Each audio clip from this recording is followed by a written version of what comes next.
సింగరేణి గుర్తింపు కార్మిక సంఘం ఎన్నికలు వాయిదా వేయాలని కోరుతూ రాష్ట్ర ప్రభుత్వం దాఖలు చేసిన మధ్యంతర పిటిషన్ను హైకోర్టు కొట్టివేసింది. గతంలో ఆదేశించిన విధంగా ఈ నెల 27న యథావిధిగా ఎన్నికలు నిర్వహించాలని స్పష్టం చేసింది. డిసెంబర్ చివరి వారంలో హైకోర్టు పేర్కొన్న తేదీన ఖచ్చితంగా ఎన్నికలు నిర్వహిస్తామని అసెంబ్లీ ఎన్నికల ముందు అప్పటి రాష్ట్ర ప్రభుత్వం హామీ ఇచ్చిందని గుర్తు చేసింది. దాని ప్రకారం ఎన్నికలు నిర్వహించి తీరాల్సిందేనని హైకోర్టు తేల్చి చెప్పింది.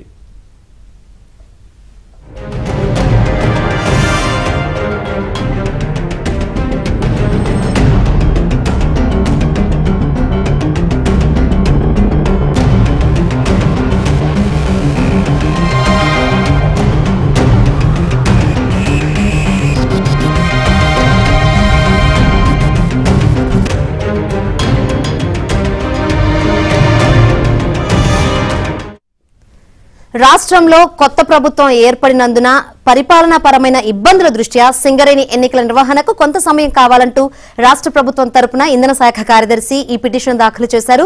దీనిపై నిన్న chief justice Alok Aradhe, justice Anil Kumar ధర్మాసనం విచారణ చేపట్టింది. రాష్ట్ర ప్రభుత్వం తరపున అదనపు అడ్వకేట్ జనరల్ తేరా రజనీకాంత్ రెడ్డి వాదనలు వినిపించారు. రాష్ట్రంలో ప్రభుత్వం మారినందున పోలీస్ శాఖలో బదిలీలు జరుగుతున్నాయని, సింగరేణి ఎన్నికలకు బందోబస్తు కల్పించాల్సి ఉన్నందున మరికొంత సమయం ఇవ్వాలని కోరారు.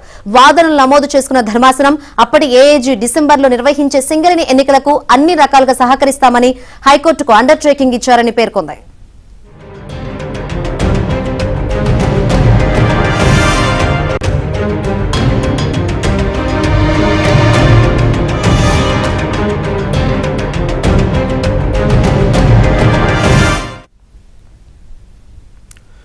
రాష్ట్రంలో అసెంబ్లీ ఎన్నికలకు ముందు ఉన్న పరిస్థితులు ఇప్పుడు లేవని, ఎన్నికలు వాయిదా వేయడానికి తగిన కారణాలు ఏమీ కనిపించడం లేదని వ్యాఖ్యానించింది.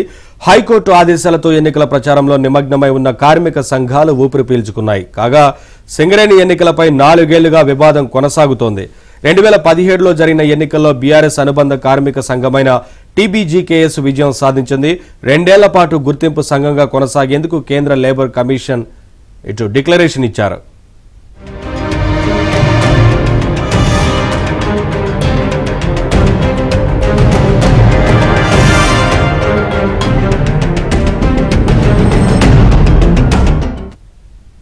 అయితే గుర్తింపు కాల పరిమితి అంతకు ముందు 4 ఏళ్లు ఉందని, తమకు కూడా 4 ఏళ్లు ఇవ్వాలని టీబీజీకేఎస్ కోర్టుకు వెళ్లింది. ఆ వ్యాజ్యం కొనసాగుతుండగానే 2021 అక్టోబర్లోనే 4 ఏళ్ల కాల పరిమితి ముగిసిపోయింది. కానీ కరోనా ప్రభావంతో 2022 వరకు ఎన్నికలు వాయిదా పడుతూ వచ్చాయి. ఏఐటీయూసీ హైకోర్టును ఆశ్రయించడంతో నవంబర్లోపు ఎన్నికలు నిర్వహించాలని కోర్టు ఆదేశించింది. దీంతో అక్టోబర్ 30న ఎన్నికలకు నోటిఫికేషన్ విడుదలై నామినేషన్ల ప్రక్రియ కూడా ముగిసింది. ఆ తర్వాత అసెంబ్లీ ఎన్నికలకు నోటిఫికేషన్ వెలువడింది.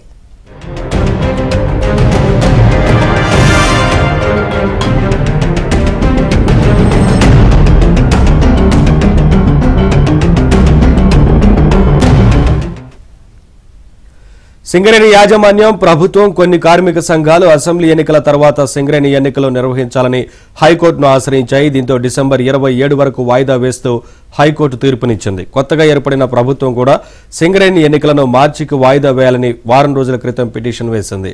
హైకోర్టు తాజా ఆదేశాలతో 27న ఎన్నికలు జరగనున్నాయి.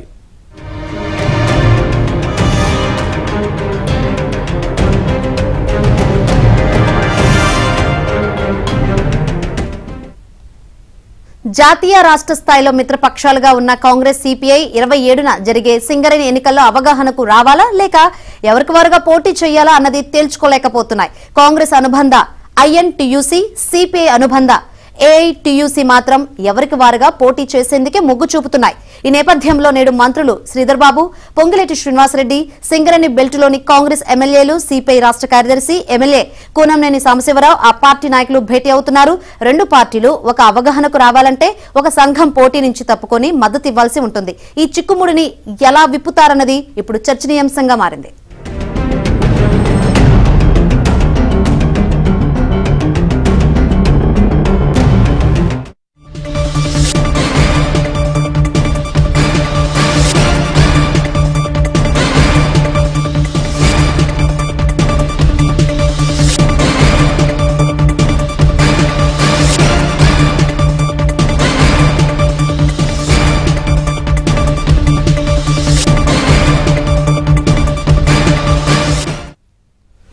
ప్రతిష్టాత్మక సింగరేణి ఎన్నికల్లో బీఆర్ఎస్ చేతులెత్తేసింది. ఎన్నికల్లో పోటీ నుంచి తప్పుకోవాలని పార్టీ అనుబంధ టీబీజీకేఎస్ నేతలను కేసీఆర్ ఆదేశించారు. పార్టీ నిర్ణయంపై టీబీజీకేఎస్ నేతలు తీవ్ర ఆగ్రహం వ్యక్తం చేస్తున్నారు. అధినేత నిర్ణయంపై అసహనంతో కార్మిక నేతలు మూకుమ్మడి రాజీనామాలు చేస్తున్నారు.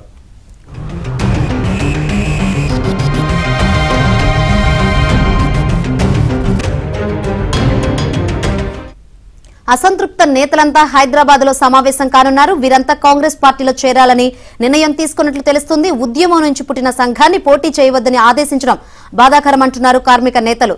కేసీఆర్ నిర్ణయం పూర్తిగా ఆత్మహత్య సదృశ్యమంటున్నారు టీబీజీకేఎస్ నేత మిర్యాల రాజురెడ్డి.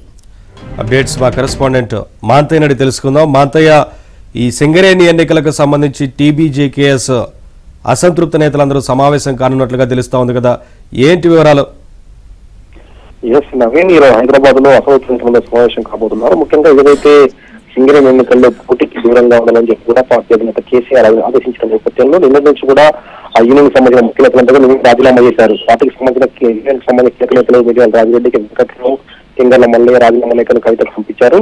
ఎమ్మెల్సీ కవిత యూనియన్ గౌరవ దృష్ట్యా కొనసాగుతున్నారు. అయితే ఒక దశలో యూనియన్ ఎన్నికల్లో పాల్గొనాలని కవిత నిర్ణయించినా కూడా ఇటీవలి కాలంలో జరిగిన పరిణామాల నేపథ్యంలో ఎన్నికలకు దూరంగా కేసీఆర్ ఆదేశించిన నేపథ్యంలో ప్రస్తుతం యూనియన్ నేతలంతా ఆగ్రహంతో ఉన్నారు. ఉద్యోగం నుంచి పుట్టిన యూనియన్, కార్మికుల కోసం పుట్టిన యూనియన్ ఎన్నికల్లో నామినేషన్ వేసిన తర్వాత పోటీ నుంచి తప్పుకోవాలని పేర్కొనడం కూడా పురుషాన్ని కూడా ఆత్మహత్య విషయం. ఇది బీఆర్ఎస్ పార్టీకి కూడా మంచిది కాదని చెప్పి కూడా యూనియన్ నేతలు చెప్తున్న పరిస్థితి కనిపిస్తుంది. ఏదైతే కేసీఆర్ మాత్రం ఈ అసెంబ్లీ ఎన్నికల్లో ఘోర ఓటమి పాలైన నేపథ్యంలో పల్బేట్ లో ఉన్న యువక నియోజకవర్గం కూడా టీఆర్ఎస్ గెలుపొందలేదు. ఆసిఫాబాద్ లో గెలుపొందినా కూడా ఆసిఫాబాద్ నియోజకవర్గంలో సింగరేణి ప్రభావం చాలా తక్కువ. మిగతా 11 నియోజకవర్గాల్లో 10 చోట్ల కాంగ్రెస్ అభ్యర్థులకు విజయం సాధించిన, ఒక చోట పుత్తులో కొత్తగూడెం మెట్కోటంలో సిపిఐ అభ్యర్థి కొనసాగించారు గెలిచారు. ఈ నేపథ్యంలో స్కూల్ బెల్ట్ వ్యాప్తంగా కాంగ్రెస్ సిపిఐ కూటమి క్లీన్ స్వీప్ చేసిన నేపథ్యంలో ప్రస్తుతం సింగరేణి ఎన్నికల్లో పోటీ చేస్తే మరోసారి బంగాపాటి తప్పదు, ఓటమి పాలవుతామన్న అంచనాతోనే కేసీఆర్ ఎన్నికలకు దూరంగా ఉండాలని నిర్ణయించినట్టు తెలుస్తుంది. అదేవిధంగా ఎన్నికలకు సంబంధించి ఆర్థికంగా భారం కావడం, ముఖ్యంగా ఇటీవల ఎన్నికల్లో బీఆర్ఎస్ అభ్యర్థుల ఓటమి పాలవడం, వారంతా కూడా ఓటమి నుంచి ఇంకా తేరుకోలేదు.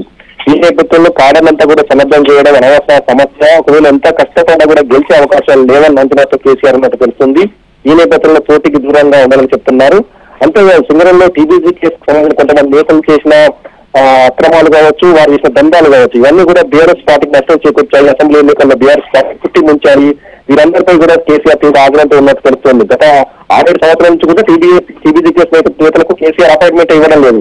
సింగరేణిలో పార్టీని మొత్తం భ్రష్టపరుస్తున్నారు, యూనియన్ నిర్వీర్యం చేశారు, కార్మికులు వ్యక్తిగత కారణమయ్యారు. అనేక సంక్షేమ పథకాలు కార్మికుల కోసం తెచ్చినా కూడా కార్య నియామకాలు కావచ్చు, లాభాల వాటా కావచ్చు, ఇలాంటి సంక్షేమ పథకాలు అమలు చేసినా కూడా కార్మికుల్లో యూనియన్ పట్ల పార్టీ పట్ల వ్యతిరేకత పెరగడానికి కారణం నాయకులు అని చెప్పి కూడా కేసీఆర్ భావించి అసలు ఎన్నికలు ఈ సింగరేణి ఎన్నికలు అనవసరం అని చెప్పి తెలుస్తుంది. అయితే ఈ పరిణామం ఒక్కసారి కూడా యూనియన్ షాక్ గురయ్యారు. తమంతా యూనియన్ లో బలోపేతం చేసేందుకు వేల తరగతి కృషి చేశాము, త్యాగాలు చేశాము, అయినా కూడా ఎన్నికల్లో ఓటమి గెలుపోవటం సహజమే అయినా కూడా కేసీఆర్ ఈ ఇలాంటి తీసుకోవడం, పోటీ నుంచి తప్పుకోవాలని పేర్కొనడం కూడా పూర్తి స్థాయిలో కూడా పార్టీని యూనియన్ ను నిర్వీర్యం చేయడం అని చెప్పి యూనియన్ చెప్తున్నారు. ఇప్పటికే యూనియన్ ముఖ్య నేతలంతా కూడా కాంగ్రెస్ నేతలకు టచ్లోకి వెళ్లారు. మంత్రులు పొంగులేటి శ్రీనివాసరావుతో పాటు మంత్రి శ్రీధర్బాబు లాంటి కాంగ్రెస్ ముఖ్య నేతలు కోల్బెట్టి మిల్లందరూ కూడా వారికి టచ్లో ఉన్నారు. వారందరూ కూడా ఐఎన్టీసీ లో చేరేందుకు సిద్ధమవుతారు. ఎందుకంటే ఐఎన్టీసీ నిన్న మొన్నటి దాకా కూడా బలహీనంగా ఉంది. ఈ నేపథ్యంలో వారిని టీబీజీకేఎస్ నేతలు చేర్చుకోవడం ద్వారా బలోపేతం కావాలని ఐఎన్టీసీ భావిస్తోంది. ప్రస్తుతానికైతే సింగరేణిలో ఏఐటీసీ బలంగా కనిపిస్తున్న నేపథ్యంలో తాము ఏఐటీసీకి దిగుతుగా ఎదగాలని చెప్పి ఐఎన్టీసీ భావిస్తూ ఈ టీబీజీకేఎస్ నేతలను ఆహ్వానించేందుకు ప్రయత్నం చేస్తుంది. ఈ రోజు పార్టీకి యూనియన్ సంబంధించిన టీబీజీకే నేతలతో హైదరాబాద్ సమావేశంలో తాము రాజీనామా గల కారణాలను వెల్లడించే అవకాశం ఉంది. ఆ తర్వాత వారు కాంగ్రెస్ లో చేరుతారా, మరి పత్యాలు ఏం చేస్తారనే అధికారికంగా వెల్లడించే అవకాశం ఉంది. అదే సమయంలో ఐఎన్టీసీ పొత్తుపై కూడా ఇందులో క్లారిటీ వచ్చే అవకాశం ఉంది. అయితే అసెంబ్లీ ఎన్నికల్లో తాము కాంగ్రెస్ పార్టీకి మద్దతు ఇచ్చినందున ఈ సింగరేణి ఎన్నికల్లో తమకు మద్దతు తెలపాలని చెప్పి సిపిఐ కోరుతోంది. సిపిఐ అనుబంధంలో ఏఐటీసీకి మద్దతు తెలపాలని చెప్పి ఆ పార్టీ కోరుతుంది. అయితే కాంగ్రెస్ నేతలు మాత్రం అధికారంలో ఉన్నాం, రాష్ట్రంలో అధికారంలో కాబట్టి తమకే ఎవరికి వారే పోటీ చేద్దాం, పార్టీలకు పార్టీ అనుబంధ సంఘాలకు పొత్తుల విషయంలో పొందుతాయని, కార్మిక సంఘాలు వేరు, రాజకీయ పార్టీలు వేరు అని చెప్పి కూడా ఐఎన్టీసీ నేతలు వాదిస్తున్న పరిస్థితి. ఈ నేపథ్యంలో ఈ ఎన్నికలాట రెండు పార్టీల మధ్య ఉన్న పొత్తుకు సంబంధించిన అంశాలు తేల్చేందుకు ఈ రోజు హైదరాబాద్ లో సిపిఐ కాంగ్రెస్ సంబంధించిన ముఖ్య నేతలు కూడా సమావేశం కాబోతున్నారు. ఈ మొత్తం మీద కూడా సింగరేణి ఎన్నికలు అనూహ్య పరిణామాలు చోటు చేసుకుంటే దాదాపు 2 నెలల నుంచి వాయిదా పడుతూ వస్తున్న ఎన్నికలకు నిన్న హైకోర్టు గ్రీన్ సిగ్నల్ ఇచ్చిన తర్వాత ఇలాంటి పరిణామాలు చోటు చేసుకున్నాయి. ముఖ్యంగా బీఆర్ఎస్ కు తెలంగాణ బొగ్గోలు కార్మిక సంఘం 11 ఏళ్ళ అధికారంలో ఉన్న కార్మిక సంఘం ఒక్కసారి కూడా నిర్వీర్యమయ్యే పరిస్థితి కనిపిస్తోంది.